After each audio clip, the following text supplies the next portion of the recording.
Hello, and welcome to another edition of Reeves' Point of View. Today, I want to talk to you about how a black high school science teacher shaped my future. Now, you got to picture this for a second. I grew up in small, rural Pine Bluff, Arkansas. At the time, population about 50,000. And growing up in the rural South, especially as a Generation X, my generation was the first generation to actually come out after Brown v. Board in terms of an integrated school system, meaning my generation was the first generation to actually go through an integrated system from kindergarten through 12th grade. Now, the interesting part, though, is that, then this is what I didn't know, is that when the school districts were attempting to integrate, they closed down or they reclassified the high school, the black high school, which was Southeast High School. There was two, Southeast and Merrill. They closed Merrill, they reconfigured Southeast as a middle school, and they basically had to integrate various teachers throughout the system. So now what you have is you have a mixture of teachers who are part of a segregated system now working with each other. I didn't know any of those things.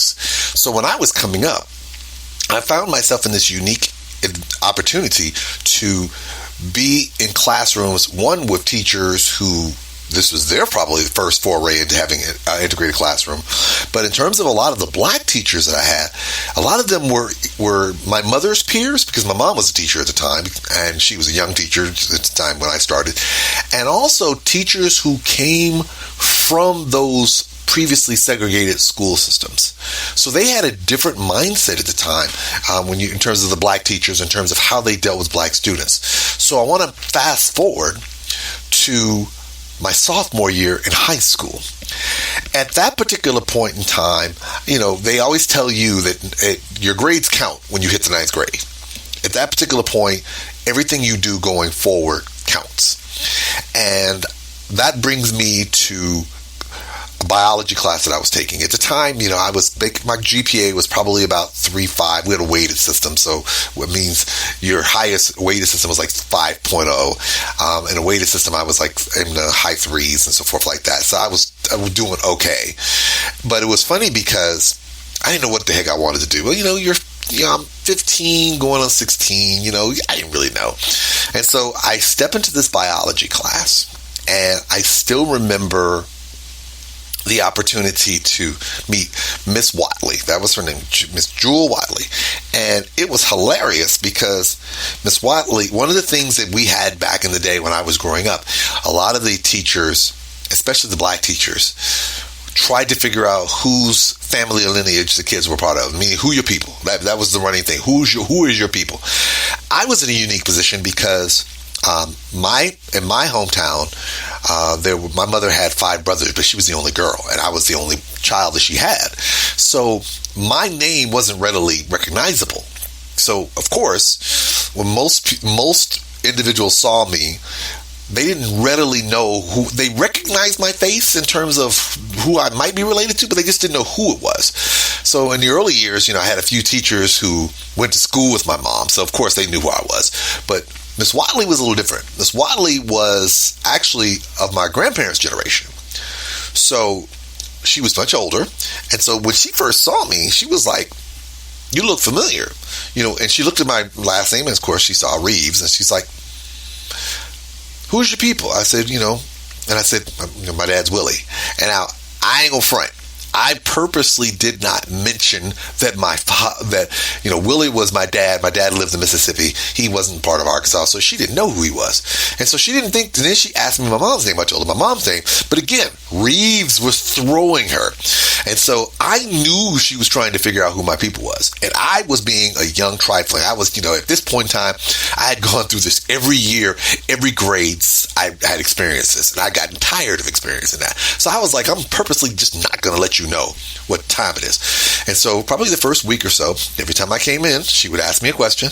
She'd be like, first couple of days, who's your dad? And I told her, couldn't figure it out. Came back in, who's your mom? Told her, she couldn't figure it out. Then she asked me, she said, who's your grandparents? And I said, Juanita. Juanita is my dad's mom. Again. So one day she just stopped and she was like, okay, I'm going to figure out who you are. And then she asked the question. She said, Juanita, who is that to your parents? I said, that's my dad's mom. That's your dad's mom, okay? Who is your mom's parents? I said, do you want to my grandfather or grandmother? I said, yeah. So I said, Jay. She said, Jay. Doesn't ring a bell, and it didn't ring a bell. And so she said, what's your grandmother's name? She said, Mary. And she stopped. Jay and Mary. Yes. And Jay and Mary, and she said the last name. I'm like, yes. Wait a minute. That's your grandparents? I was like, yes. Your mother's name is Glinda? I said, yeah. And I said, what's your name is is your mother married? I said, no. But she kept her married name, didn't she? I said, she did. And at that particular point, she was like, I can't believe it. You knew I was sitting here trying to figure out who your people was, and you purposely took me in a different direction. I got my eyes on you. And so from that point on, she never let me be off the hook. And so it's fascinating because even though I did it, it was a level of attention that I had not received. Every class I went to, you're doing here and here. But when I got to biology, I used to sit there and I purposely sat in the back with one of my boys because I was like, because she was like, yeah, I'm never going to let you forget that you rode me through the trenches. But what's fascinating was during that year, and I did okay in her class. I didn't light up the sky. She got permission to establish the very first advanced placement biology class. The very first one. And it's not only for the school, but for the state of Arkansas. This is back in 85, 86. And so I remember she came to me and she said, so Tony, I want you to know that we're going to have an AP, an advanced placement biology class. I said, what is advanced placement? She said, well, it's a college level course that you can take in high school, and if you do well enough, you can actually take a test to grade out so that you don't have to take it your freshman year in college if that's what you're interested in doing. I said, oh, okay. And so I'm like, why are you telling me? I don't care. And so she turns to me and she says, yeah, I expect you to be in the class. You're going to be in the class in this fall. Of course, I'm like, who? Like I'm an owl. Who you talking to? Because I'm like, well, I don't know if I'm going to be able. And so she repeated, she said, oh, no, I didn't say I want you to sign up for the class. I am telling you you're going to be in this class. Holy crap. So, of course, I'm having an oh crap moment. And here he goes. Fall of my junior year. That's exactly where I am. I walk in. She breaks out a book that would have knocked Jesus into the next universe. It was that daggone big. And it was so funny because when she gave us our books, I took it home. My mom, I teased my mom about this recently, where she said, I just need you to understand something, my son. I love you to death, but I see that book you just got. Do not expect any help from me at all. And I had to laugh, but I was on my own. And we did a lot. I mean, we did dissections of a pig, of a worm, and all kind of things, and it truly challenged me. And for the first time, I was inspired. I mean, academically inspired. I loved history. That came naturally. Math was okay and everything. English, I hadn't really figured out, but for some odd reason, she had tapped into that aspect. And that is where I found my passion, was in the sciences. I didn't know that was going to be the case. And as a result of that, I used that as my driving force to go to college. I use that as my driving force to my degree, which I got a degree in biology. I use that as a driving force to get my master's degree. It actually helped me out in law school. And when I even started practicing, the area of law was very science heavy, so that helped me out there. I can't tell you if she had a crystal ball and that she knew this was going to be the case. But I can tell you this, and I've shared this in previous posts in different formats. When I was in college and I was struggling, and there was a crossroad point in my junior year when I was going to change majors. I was literally going to switch out of being a science major and go to be a history major. Why? Because biology and sciences was hard. I liked it, but I was not achieving at the level of academically I thought I could.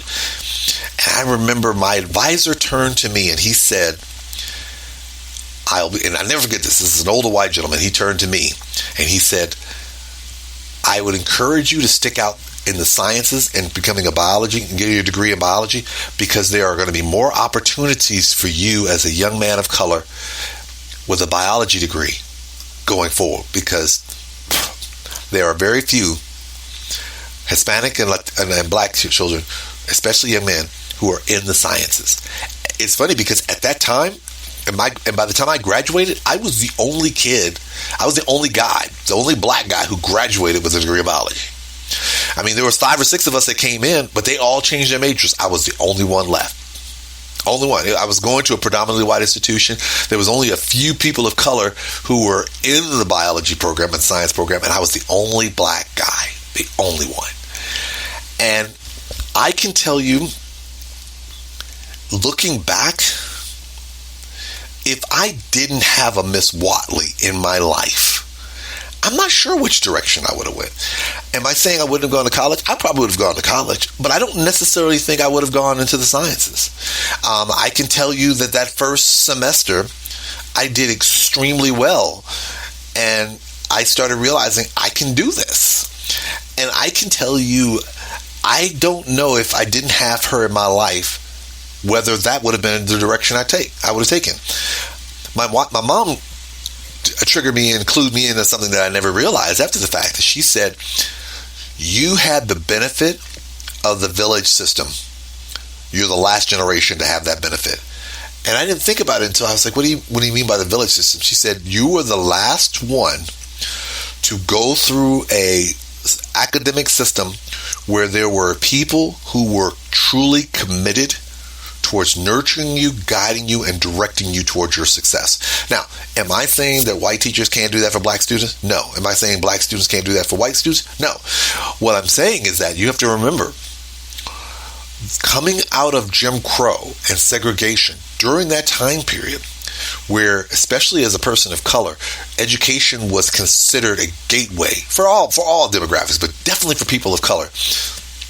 There were so many other adversities that if you were a black person, you had to face. Not saying others didn't, but we really had to face.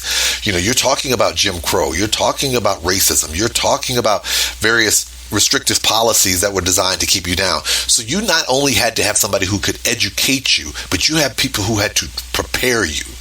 It wasn't about just throwing out random information to you. It was about keeping you in a safe space to give you the ability to flourish academically and to figure out what you wanted to be and to nurture you and to guide you. That 1 year, I took biology with Miss Whatley my sophomore year, and I took AP biology with her my junior year. She is the only teacher I had for 2 years in a row. I mean, she was the only one, and she guided me and she nurtured me. She was tough on me.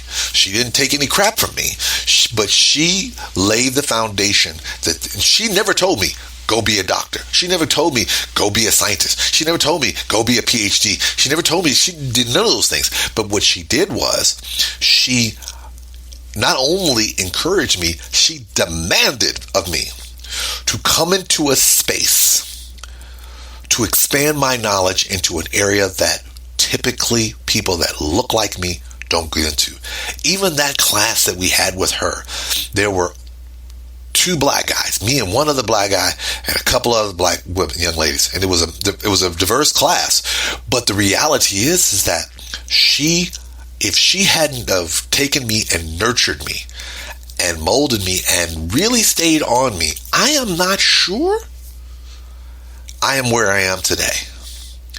So when I start hearing statistics about the number of young men going down to go into college is going down for a variety of different reasons, and especially for young men of color going down, I can't account for where they are in this world because I don't know what it's like to be a high school student in today's generation.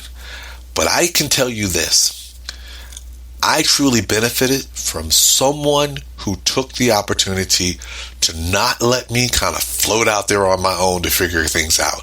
If nothing else, she putting her hands on me and telling me, hey, this is something, you can do it, really went a long way towards shaping me to be the person that I am today. All right, everyone. As always, I want to thank you very much for taking the time to join me. I hope this is beneficial to you, and I hope you enjoyed listening to what I had to share with you today. And for those of you, please know I have other platforms on any of your podcast listening platforms. In the Know of Tony Reeves, Reeves Reflection, easy, but not so easy. And you can check this out of course, Reeves' point of view. And for those of you, as always, I have to end the show asking you this question. Are you ready for the Anthony Reeves experience?